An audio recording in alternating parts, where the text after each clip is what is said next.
All right, let's jump straight into this explainer and break down the really critical risks facing Dennis & Coco Ltd. in your upcoming ACCA SBL exam.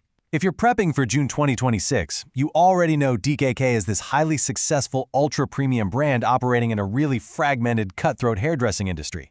But listen, being successful today absolutely does not guarantee survival tomorrow. So today, we are taking a structured visual deep dive right into DKK's risk matrix to understand exactly where this luxury empire is most vulnerable.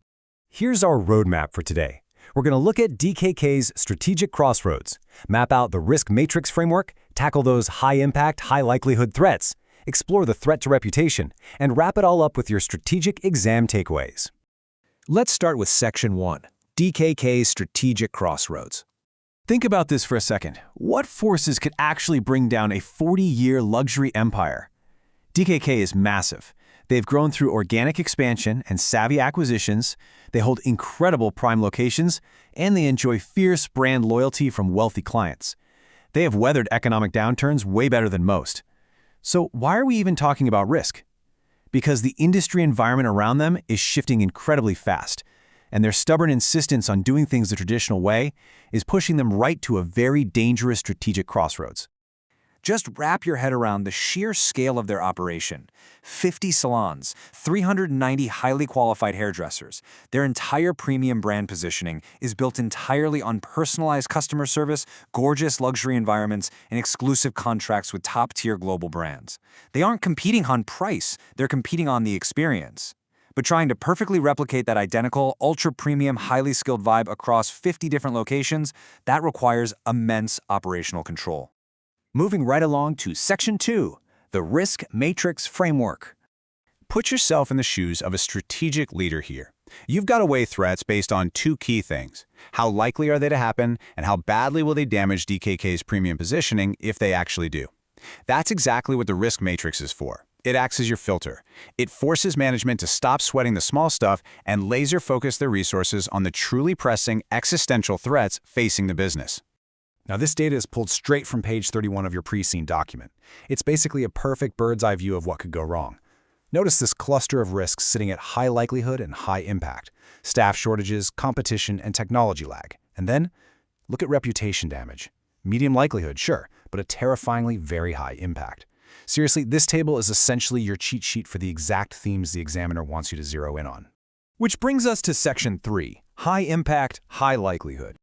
The examiner is practically grabbing you by the shoulders and pointing at these three culprits: finding good staff, fending off agile competitors, and fixing their outdated tech. Hairdressing has incredibly low barriers to entry, right? Anybody can open a regional chain or independent salon and try to copy DKK's premium offering. Add an industry-wide staff shortage to that intense competition, and you've got a perfect storm. But honestly, the biggest, most glaring self-inflicted wound here, their technology lag.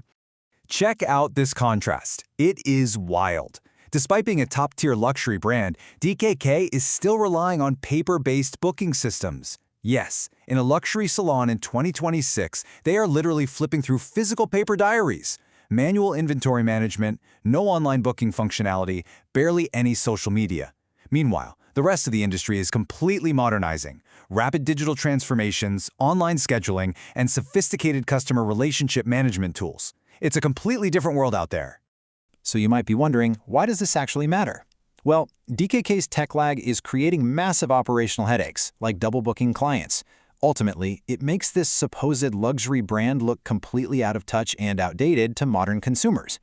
Wealthy clients expect seamless convenience. They want to book online. They want instant SMS reminders. If DKK doesn't modernize, their competitors are just going to swoop in with a far smoother experience. But here's the SBL catch you have to remember. Can DKK digitize without losing that exclusive, high-touch luxury feel? And let's not forget the staff. In hairdressing, the employees literally are the product. DK's entire premium model hinges on these highly skilled stylists. If a star hairdresser leaves to set up their own shop, guess what? Their wealthy, loyal clients follow them right out the door. If DK can't recruit and keep top-tier talent, their service quality dips. And when you are charging absolute top dollar, even a slight dip in quality at one single salon can cause a 40-year brand reputation to start crumbling. Let's pivot to Section 4, the threat to reputation. This is the big one, because DKK competes entirely on its luxury reputation. Any health, safety, or service failure could destroy customer trust in an instant. They do not compete on price. If a cheap budget salon messes up, a customer might let it slide because, hey, it was 20 bucks. But if a client is paying top dollar at a DKK salon, they expect absolute perfection. A poor customer experience, or worse, a health and safety failure amplified by social media, would spread like wildfire and be absolutely catastrophic. And this reputation risk is totally tied up with their suppliers. DKK leans heavily on just 2 major exclusive contracts for their premium products. Now that's fantastic for standing out from the crowd, but it creates a massive concentration risk. If those exclusive suppliers hike their prices, run into supply chain roadblocks, or face their own PR nightmare, DKK's brand is going to catch all that collateral damage. The clients will associate those problems directly with the DKK experience. All right, let's bring it all home with Section 5, Strategic Exam Takeaways. So how do we actually turn all this matrix analysis into passing marks for your June 2026 exam? Because just knowing the business isn't enough. You've got to apply it strategically. That's what the examiner wants to see. Whenever you evaluate a risk, make sure you follow these exact steps. 1. Identify the risk from the matrix. 2. Evaluate its direct impact on DKK's premium identity. And 3. Propose a mitigation strategy. If the exam asks about a new online booking system, you can't just say, yes, buy the software. You have to explain how it impacts the brand. Does it add convenience, or does it make the service feel cheap and robotic? Your mitigation strategy must always balance modernization with preserving the luxury. I'm going to leave you with this final, crucial question to chew on as you study. Will DKK successfully navigate this matrix and modernize, or are they destined to become a casualty of their own 40-year tradition? You are stepping into the shoes of a strategic leader tasked with solving this exact dilemma. Keep that visual risk matrix front and center in your mind, remember the delicate nature of a premium brand, and you are going to be in a fantastic position. Thanks for hanging out with me for this explainer, and best of luck crushing your exam prep.